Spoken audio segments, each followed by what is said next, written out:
ইউরোতে স্পেনের হয়ে অসাধারণ ফুটবল খেলেছেন নিকো উইলিয়ামস। দলের শিরোপা জয়ে গুরুত্বপূর্ণ অবদান রেখেছেন এই উইঙ্গার। ইউরোর নজরকাড়া পারফরম্যান্সের পর ফুটবল বিশ্বে আলোচনার কেন্দ্রে এই তরুণ। অ্যাথলেটিকো বিলবাওয়ের এই ফুটবলারকে ঘিরে আগ্রহ তৈরি হয়েছে ইউরোপের শীর্ষ ক্লাবগুলোতেও।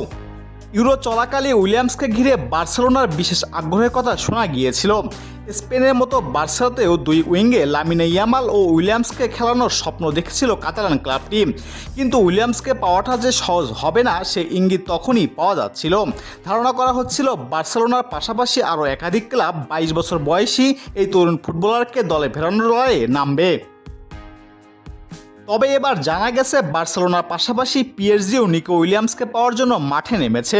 স্পেনিশ সংবাদমাধ্যম কাতালোনিয়ার রেডিও জানিয়েছে গ্রীষ্মের দলবদলে উইলিয়ামসকে দলে টানতে মরিয়া হয়ে মাঠে নেমেছে Paris Saint Germain club PSG.